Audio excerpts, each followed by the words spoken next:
Hey guys, welcome to our channel. இன்றைக்கி வீடியோவில் நம்ம என்ன டாபிக் பற்றி பார்க்க போகிறோன்னா, மற்றவங்களுடைய பேச்சை கேட்டு உங்களை வேணான்னு விலகி போன பர்சனை திரும்ப உங்கள் லைஃப்பில் உங்கள் கட்டுக்குள்ளே கொண்டு வர வைக்கக்கூடிய ஒரு பவர்ஃபுல்லான வசிய முறை தான் இந்த வீடியோவில் நம்ம பார்க்க போகிறோம்.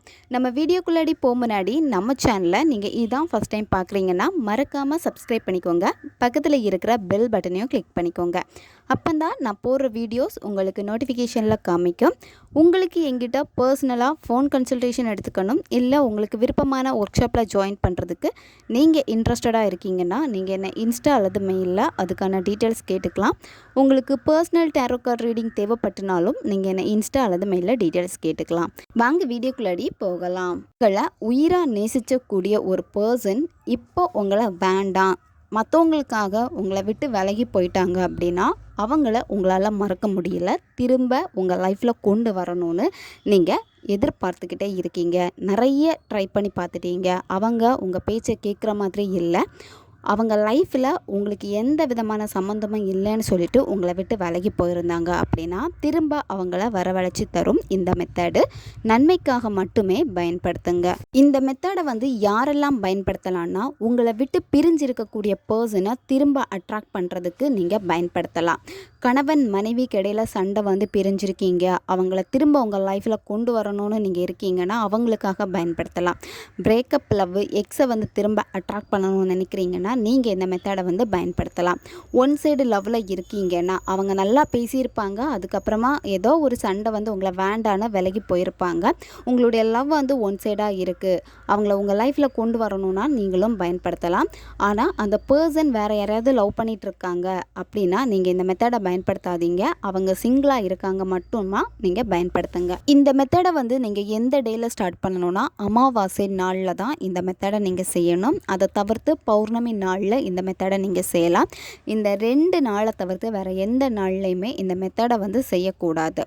பெண்கள் தீட்டு சமயத்தில் இந்த மெத்தடை செய்யக்கூடாது. நான்வெஜ் சாப்பிட்டுட்டு இந்த மெத்தடை நீங்கள் செய்யக்கூடாது.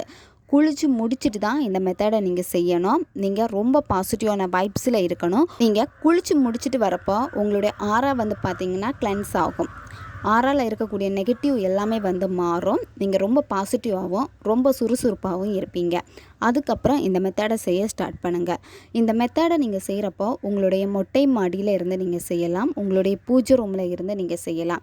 அதிகமாக நீங்கள் மேனிஃபெஸ்டேஷன் பண்ணுறதுக்கு இல்லை நீங்கள் மெடிடேஷன் பண்ணிகிட்டு இருக்கீங்கன்னா ஒரு ரூமை நீங்கள் சூஸ் பண்ணி வச்சுருப்பீங்க. யாருமே உங்களை டிஸ்டர்ப் பண்ணக்கூடாது. அதே மாதிரி நீங்கள் மெத்தடை செய்கிறப்போ மற்றவங்க பார்க்கக்கூடாது. நீங்கள் தனியாக இருந்து தான் மெத்தடை செய்யணும். முதல்ல நீங்கள் மெத்தடு செய்கிறப்போ உங்களுக்கு மைண்டு ஒருநிலைப்பட்டு இருக்கணும். அந்த மாதிரி இருந்தால் மட்டும்தான் நீங்கள் செய்யக்கூடிய இடத்துல உங்களுடைய மேனிஃபெஸ்டேஷனில் முழு ஃபோக்கஸும் உங்களால் கொடுக்க முடியும். உங்களால் மைண்டை ஒருநிலைப்படுத்த முடியலைன்னா ஃபஸ்ட்டு நீங்கள் என்ன பண்ணுங்கன்னா மெதுவாக உங்கள் மூச்சை உள்ளே இழுத்துட்டு வாய் வழியாக மூச்சை வெளியே விடுங்க.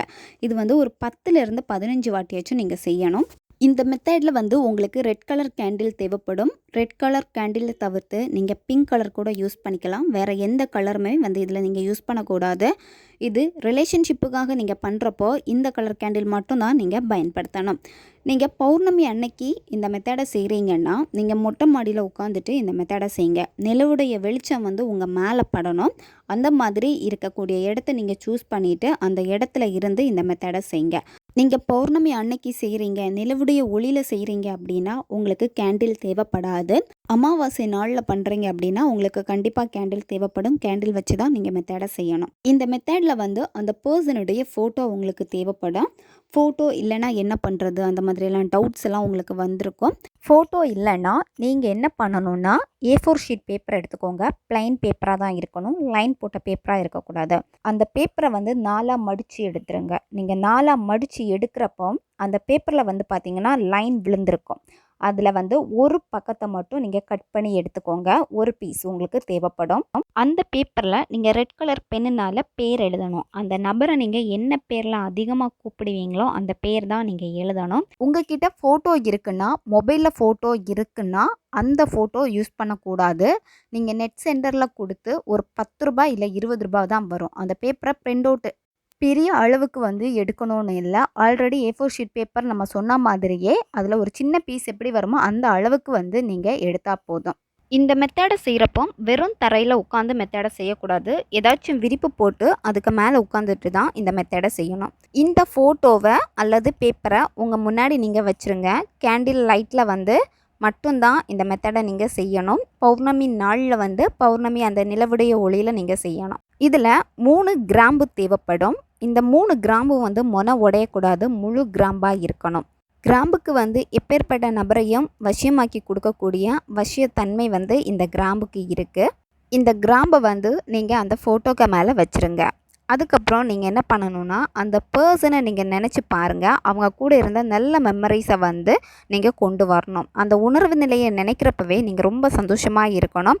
இப்போ உங்கள் பக்கத்தில் அந்த பர்சன் இருக்காங்க, அவங்க இருந்தால் நீங்கள் எவ்வளோ சந்தோஷப்படுவீங்க, உங்களுடைய சந்தோஷம் எந்த அளவுக்கு இருக்குமோ அந்த உணர்வு நிலையோடு நீங்கள் இந்த மெத்தடை செய்யணும்.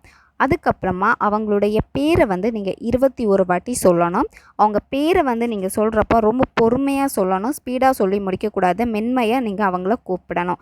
நீங்கள் எவ்வளோ அன்பாக காதலோடு அவங்கள நீங்கள் கூப்பிடுவீங்களோ அந்த பேரில் வந்து நீங்கள் கூப்பிடணும். அதுக்கப்புறமா அந்த 3 கிராம்பை எடுத்துட்டு நீங்கள் சிவப்பு கலர் நூலை தவிர்த்து வேறு எந்த கலருமே யூஸ் பண்ணக்கூடாது. நார்மலாக துணி தைக்கக்கூடிய நூல் அதுவே நீங்கள் எடுத்துக்கோங்க. அந்த நூலில் வந்து இந்த 3 கிராம்பையும் வச்சு நீங்கள் வந்து சுற்றணும். அந்த கிராம்பு ஃபுல்லாகவே வந்து பார்த்திங்கன்னா நூல்னால் வந்து மறைக்கணும். கிராம்பு வந்து வெளியே தெரியக்கூடாது. அந்த அளவுக்கு வந்து நீங்கள் நூலில் வந்து நல்லா சுற்றணும். சுற்றிட்டு அதை கட்டிட்டு அந்த ஃபோட்டோக்கு மேலே வச்சுருங்க, அல்லது அந்த பேப்பருக்கு மேலே வச்சுருங்க. வச்சுட்டு பேப்பரை வந்து நல்லா சுருட்டி எடுத்துக்கோங்க. பேப்பரை வந்து ஃபோல்டு பண்ணக்கூடாது, நல்லா வந்து சுருட்டணும். சுருட்டி எடுத்துகிட்டு உள்ளாடி கிராம்பு இருக்கும், அந்த கிராம்பையும் வெளியே வராத அளவுக்கு வந்து நீங்கள் திரும்பவும் அந்த பேப்பரை சுற்றி நீங்கள் டைட்டாக வந்து நூல் போட்டு நல்லா நீங்கள் கட்டி வச்சுருங்க. கிராம்பு கீழே விழக்கூடாது, அதுக்கேற்ற மாதிரி நீங்கள் கட்டி வச்சுருங்க.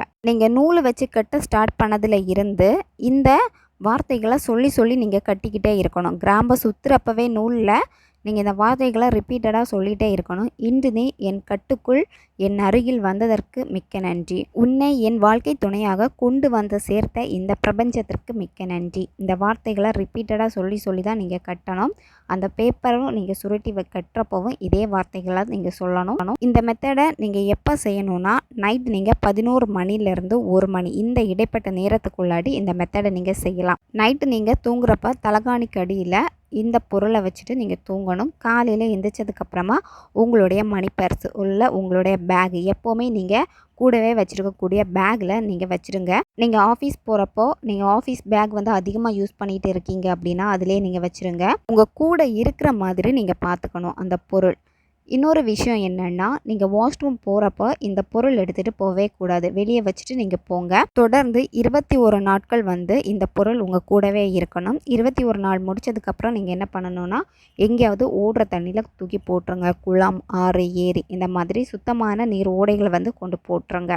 ஒரு நாள் மட்டும்தான் இந்த மெத்தடை செய்வீங்க, மற்ற நாள் எல்லாமே இந்த பொருள் உங்கள் கூடவே இருக்கணும். நீங்கள் இந்த மெத்தடு செய்கிறப்போ ஸ்டார்டிங்கில் இருந்தே நீங்கள் முழு நம்பிக்கை வைக்கணும் யூனிவர்ஸை. உங்களை நீங்கள் முழுமையாக நம்பணும். அதே மாதிரி யாருக்காக இந்த மெத்தடை செய்ய போகிறீங்களோ அந்த பர்சனையும் முழுமையாக நீங்கள் நம்பணும். அந்த பர்சன் இப்போ உங்கள் கூட இருக்காங்க, அவங்க இல்லைங்கிற ஒரு உணர்வு நிலையை கொடுக்கவே கூடாது. யூனிவர்ஸ் அதை உங்களுக்கு கொடுத்துட்டாங்க அப்படின்னு சொல்லிட்டு யூனிவர்ஸ் கிட்ட நீங்கள் ஒப்படைச்சாலே போதும். இது உங்களுக்கு 21 நாட்களுக்குள்ளாடி ரிசல்ட்டை கொடுத்துரும். நீங்கள் எந்த அளவுக்கு உங்களுடைய வைப்ரேஷனை நல்ல வேலை கொடுக்கீங்களோ அந்த பர்சனுக்கு ஈஸியாக போய் சேர்ந்துடும். அந்த பர்சன் வந்து ரொம்ப மிஸ் பண்ணுவாங்க. உங்கள் கூட இருந்த நல்ல மெமரிஸ் எல்லாமே வந்து திங்க் பண்ணுவாங்க. இந்த நபர் வந்து உங்ககிட்ட வந்து பேசுகிறப்போ நீங்கள் எக்காரணத்தை கொண்டும் இந்த மாதிரி மெத்தடு செஞ்சுருக்கேன் அதனால் நீ பேசிட்ட அப்படின்னு நீங்கள் சொல்லவே கூடாது. நிறைய பேர் வெற்றி கண்ட மெத்தட் இது. நன்மைக்காக மட்டுமே பயன்படுத்துங்க. இப்போ நம்ம சேனல்லையும் அப்லோட் பண்ணியிருக்கு, தேவைப்படுறவங்க இதை பயன்படுத்தி பாருங்கள்.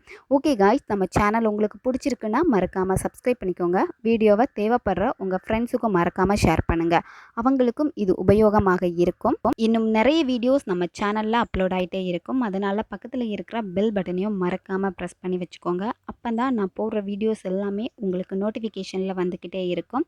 அடுத்த வீடியோவில் சந்திக்கலாம். நன்றி.